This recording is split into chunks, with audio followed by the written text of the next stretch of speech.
we see some examples. Here a minus b is equals to, तो a minus b के equals to में क्या आ सकता है?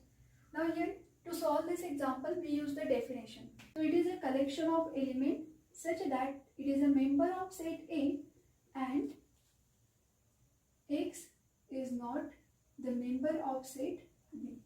This is the definition of different set. अब देखो जब कोई एलिमेंट उस सेट में नहीं है, एलिमेंट अगर सेट के अंदर नहीं है तो वो किस में हो सकता है? उसके कॉम्प्लीमेंट में. अगर ये बी सेट है और ये पूरा यूनिवर्सल सेट है, उसमें अगर ये बी सेट में कोई एलिमेंट अगर एग्जिस्ट नहीं है तो ऑब्वियसली वो एलिमेंट कहाँ पे होगा? Outside. That means if we are saying x is not the member of set b, that means it is a member of b complement. So इसी से हम क्या कर सकते हैं? दिस इज नथिंग बट इस स्टेटमेंट को इक्विवेलेंट स्टेटमेंट क्या हो जाएगा? x is belonging to set A and x is belonging to set B complement. और जब and यूज करते हैं तब क्या होता है? इंटरसेक्शन. इसका मतलब क्या है? x belonging to A intersection B complement. So A minus B is a collection of element such that it is a member of A intersection B complement. इसका मतलब है A minus B को equivalent statement क्या हो जाएगा? A intersection B complement. So option number C is the correct answer. Now next is A and B are the two non-empty set. Then we have to find the equivalent statement of this statement. Okay? अभी just मैंने आपको इसी type का एक example discuss किया था starting में. यहाँ B intersection A complement intersection B complement. And we know that our intersection is a commutative. So इनमें अगर कम्यूटेटिव लॉ अप्लाई करोगे तो it is A B intersection B inter complement intersection A complement. Now here apply the associative law. So ये हो जाएगा B intersection B complement intersection A complement. और B intersection B complement is a empty, और empty set का किसी भी set के साथ में इंटरसेक्शन क्या होता है?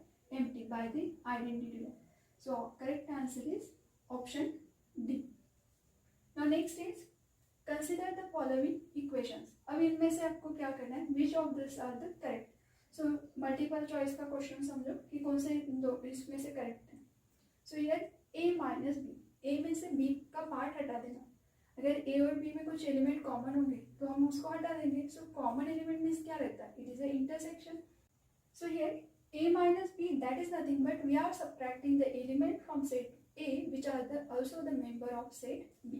So B के एलिमेंट और A के एलिमेंट कॉमनली निकाल रहे हैं. इसका मतलब क्या है? हम A minus B इसमें से subtract करें. So this is our correct answer. Next is set A equals to this term. अब ये possible है कि नहीं? So यहाँ पे A minus B we can rewrite this term A intersection B complement. कहाँ से? ये just अभी देखा था कि आप A minus B को क्या लिख सकते हैं? A intersection B complement. So instead of this term, if we write A intersection B complement, so now see here A intersection B union A intersection B complement. Okay, if you observe this statement, so here A intersection ये common है. यहाँ पे क्या कर सकते हैं? Reverse में distributive law use कर सकते हैं. सो रिवर्स डिस्ट्रीब्यूटिव लॉ देखो, A इंटरसेक्शन में कॉमन है. A इंटरसेक्शन फर्स्ट में रहे, first here remain is B, middle operator is union. Distributive law यहाँ पे अप्लाई करके देखो तो we get the same result. That means A union B complement is a union set. So it is A intersection union.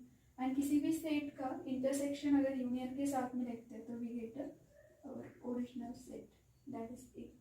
So here in this statement this is also correct. In the next example, here A and B are the finite set, then A minus B union B minus A equals to.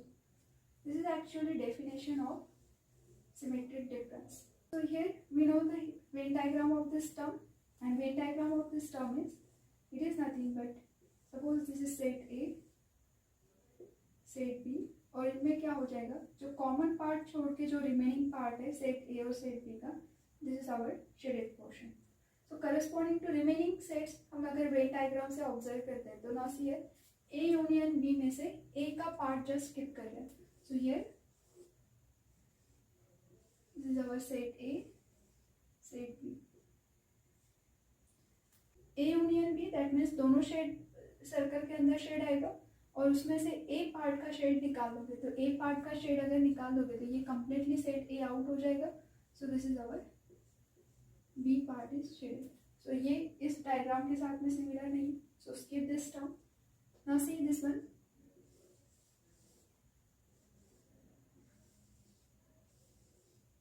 A. Now here union with we are taking with set B. मतलब B का complete reason यहाँ पे cover up हो रहा है क्योंकि after bracket यही B है. सो B का शेड तो कंप्लीट आएगा. अब आगे A minus B. So A minus B मतलब A के सेट में से B का पार्ट निकाल दो और जो बचा हुआ पोर्शन है this one. So here ultimately complete both the circle are shaded. So complete हमें नहीं चाहिए because in the symmetric difference we are keeping this intersection portion. So intersection का पार्ट हमें शेडेड नहीं चाहिए था बट यहाँ पे क्या हो गया, दोनों भी सर्कल शेडेड हो गए. बस ये द नेक्स्ट, और ये हमने लास्ट टाइम डिस्कस किया था A union B minus A intersection B. Intersection वाला पार्ट अगर यूनियन से निकाल दोगे तो ultimately we get this diagram. That means option number C is correct. इस तरह से ये अगर चेक करते हैं तो A minus B union A, तो it is A both diagrams are shaded just like as this. यहाँ पे आप डायरेक्टली इसको ऑप्शन को टिक कर सकते थे बिकॉज हमने लास्ट लेक्चर में इसको डिस्कस किया था. ये ऑल ऑप्शन मैंने इसलिए बताया आपको बिकॉज नेसेसरी नहीं है कि सेम क्वेश्चन आपको मिलेगा. सो हर एक वे से आपको क्वेश्चन को सॉल्व करते आना चाहिए. दैट्स वाई ये एक मेथड वेन डायग्राम से भी हो जाएगा. Similarly this one by using the definition. Here we are use the laws and here we are using the हर एक statement को क्या किया using this statement we can prove. Thank you. Like, share and subscribe.